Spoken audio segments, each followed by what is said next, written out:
All right, ladies and gentlemen, welcome back to the channel. Go ahead and hit the like button, subscribe, do your thing, enjoy it, have fun. Once again, shout out to the Asian Conjuranam. I seen a clip of this video and I'm just gonna review it.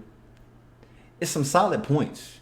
And as we all know, we're in the generation of scams because it just keeps going up and up and up with new scams. But now we have gold diggers versus simps in the simp economy that are looking for love, but they'll have to spend every single blood shed tear to keep their women, let alone pay off all the debt that they accrued over their luxurious habits. Let's go ahead and take a look at what's happening. With the collapse of the simp economy, many women can't even pay off their credit cards anymore. According to statistics, women's credit card delinquency rates have surged over 20 times. And do you know why? Because these gold diggers can't find simps to cover their bills and loans anymore. Think back to those women who earned just 3,500 yuan a month, yet lived lavish lifestyles, dining at fancy restaurants, carrying luxury handbags, LV, Gucci, sipping red wine, and using Chanel or YSL cosmetics. Where did the money come from? It was all sponsored by simps. These are guys on OnlyFans, Cash App, Venmo, Instagram.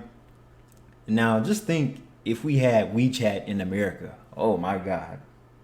Every teenage female will be rich because there's going to be a bunch of older perverts, Fred Flintstone looking motherfuckers, just sending out money to these girls, just making it rain on WeChat.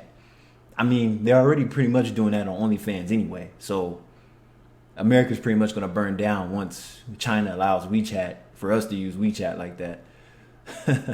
Oh my God, that's crazy. So yeah, these women are targeting divorcees to pay off their debt because they've already been blacklisted from maxing out their credit cards. They didn't work for it, they laid back and earned it. But now, no one's picking up the tab. The problem? Once you've tasted luxury, there's no going back. So what do? Swipe their credit cards, take out online loans. But the thing is, they don't have the money to pay them back. And here's the funny part.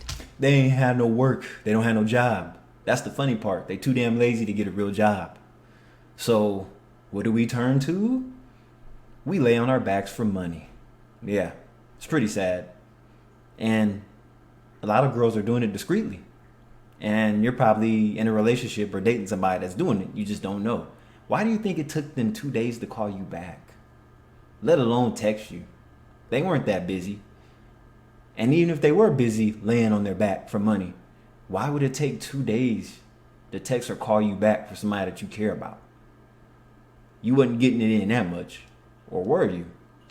They're too embarrassed to ask their families for help because it would be humiliating. Credit card debt is one thing, but it gets even worse. Some of them were sweet-talked by shady real estate agents into buying homes, thinking they were dating Mr. Right, but now their mortgages are long overdue. On the outside, they still look like glamorous, wealthy women, but in reality, they're already blacklisted for bad credit. And the most ridiculous part? Apparently, some of these gold diggers are now holding meetings to discuss survival strategies. Their new target? Divorced men. So yeah, basically, so not only are these women getting talked into scams, I mean, anybody can get talked into a scam, but it sounds like when women are tricked into prostitution. So it pretty much goes in the same basket. So really it's bullshit. But when you deal, like, these people are not your friends. The people in the bank act friendly. The people at the car dealerships act friendly. Their goal is to make a sale. They don't care if you can pay for that shit or not. Their goal is to meet their quota for a day. Just like when highway patrol or the police pulls you over, they have to pull somebody over throughout the day. They can't go through the whole day through an entire shift and not record, document anything down. They have to get somebody for something.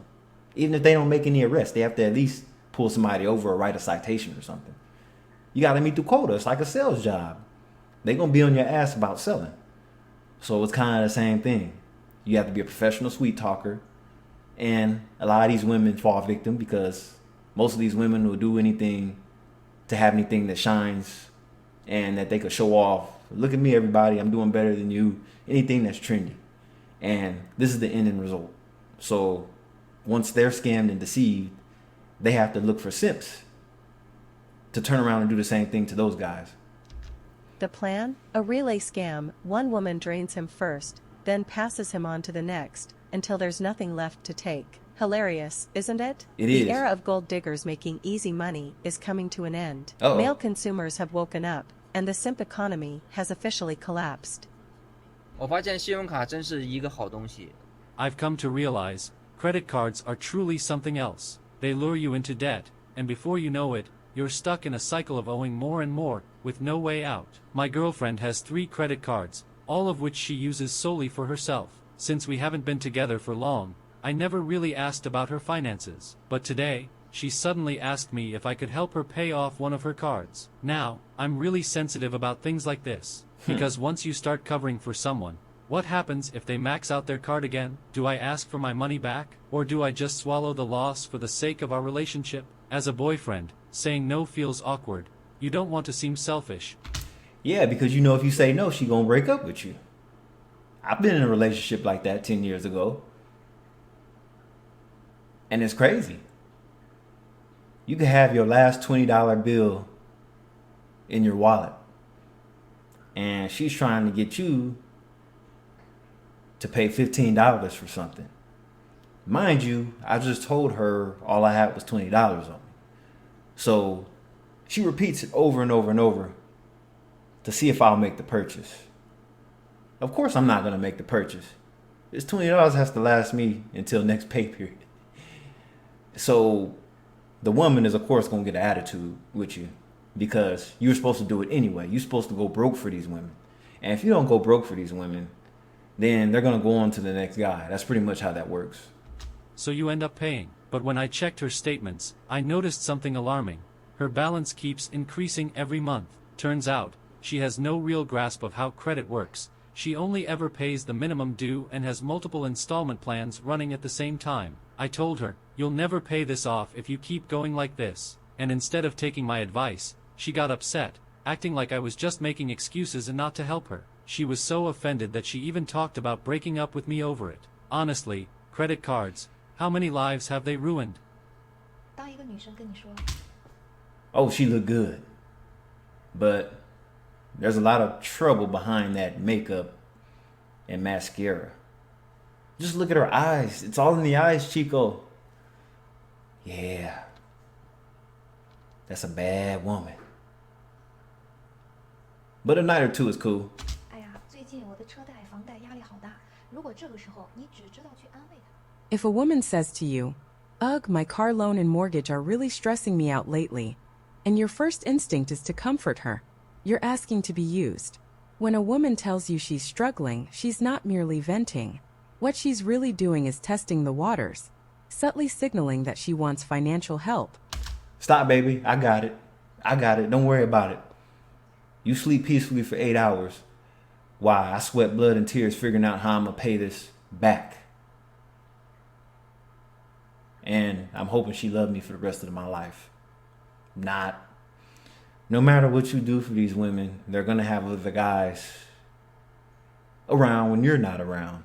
I'm not saying you should be paranoid or you shouldn't take a chance or nothing with these women, but just always remember you're not the only one. And it's always advised that you not put all your eggs in one basket. It's also advised that you need a lineup. Become as most high value as you can so then you can have a lineup. But then there's broke people that have lineups too. But they have the worst deal. Just don't be no fool. This is Kylie Vale. Like, comment, subscribe, hit the notification bell, and I'll catch you on the next video. Peace.